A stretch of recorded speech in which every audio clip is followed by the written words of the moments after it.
अगर आपको लगता है कि भगवान मेरे साथ क्यों नहीं है, असफल क्यों हो रहा हूँ, तो दोस्त आज मैं आपके इन्हीं सवालों का जवाब देने आया हूँ। आप में से आधे लोग तो कोशिश ही नहीं करते और कुछ लोग कोशिश करते हैं तो वो प्रैक्टिस नहीं करते, और जो बारंबार कोशिश और प्रैक्टिस करते हैं वही लोग कामयाब होते हैं। आइए इस चीज़ को हम कहानी के माध्यम से समझने का प्रयास करते हैं। एक मिडिल क्लास फैमिली का एक बच्चा था जो हर बात पे भगवान से नाराज रहता था। उसके जीवन में कुछ भी हो उसका दोषी भगवान को मानता था और भगवान को खरी खोटी सुनाता था। वो एग्जाम में फेल होता तो भगवान को दोषी मानता, उसके जिंदगी में कुछ भी बुरा होता तो उसके दोषी भगवान होते, उसका ये मानना था। कि इस बर्ताव से भगवान भी परेशान हो गए। भगवान ने यमराज को बोला कि आप उस बच्चे को मेरे पास लेके आओ, आज मैं उसकी सारी परेशानियों को दूर कर दूंगा। यमराज ने ठीक वैसा ही किया। तो उस व्यक्ति ने अपनी एक इच्छा व्यक्त की। उसने बोला, हे यमराज प्रभु, मुझे नर्क लोक, स्वर्ग लोक और यमलोक होते हुए ले जाइए। यमराज ने कहा, चलो ठीक है, ये इच्छा मैं तुम्हारी पूरी कर दूंगा। उस समय चलने के पश्चात नर्कलोक आया, जहां लोगों के रोने की आवाज आ रही थी, कुछ बदबू का गंध आ रहा था। उस व्यक्ति ने यमराज से पूछा, यह क्या हो रहा है? यमराज बोले, खुद ही पता कर लीजिए। उस व्यक्ति के अंदर यह जानने की उत्सुकता थी कि आखिर यहाँ हो क्या रहा है। उस व्यक्ति ने वहां के लोगों से पूछा, आखिर यहाँ हो क्या रहा है? तो नर्क के लोगों ने बोला, हम यहाँ जब से आए हैं तब से हम भूखे हैं, कुछ भी नहीं खाए हैं और ना कुछ पिया है।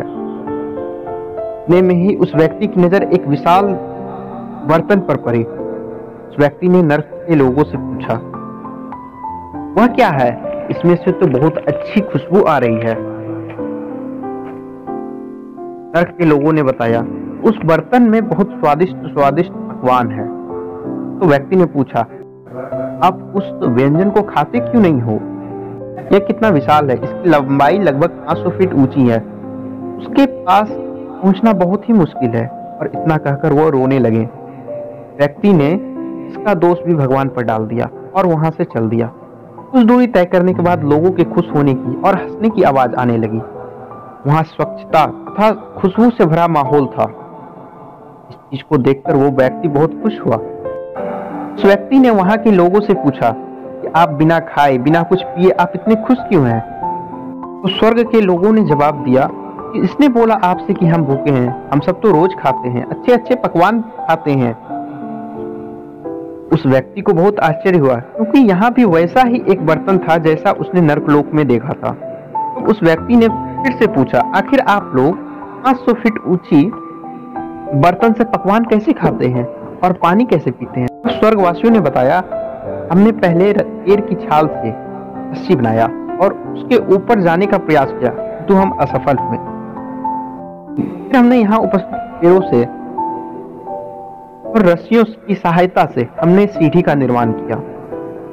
हमने अपनी भूख मिटाई और लकड़ियों तथा पत्थरों की सहायता से हमने कुएं का निर्माण किया, जिससे हम अपनी प्यास को शांत करते थे। यह सब देख और सुन के उस व्यक्ति को लगने लगा, भगवान ने परिस्थितियां तो सबके लिए एक ही बनाई है, भगवान सबके लिए एक है, हम सब उनके बच्चे हैं, तो हम सब में भेदभाव वो कैसे कर सकते हैं? उस व्यक्ति को अपनी गलती का एहसास हुआ और भगवान के पास जाते ही वो फूट फूट कर रोने लगा और माफी मांगने लगा। व्यक्ति बोला, आप उस व्यक्ति के साथ हैं जो निरंतर प्रयास करता है। दोस्तों, अगर आपको इस वीडियो से कुछ भी सीखने को मिला हो तो आइए मिलकर आगे बढ़ते हैं। वीडियो को लाइक, शेयर तथा चैनल को सब्सक्राइब करना ना भूलें। जय हिंद दोस्तों, मिलता हूँ अगले वीडियो में।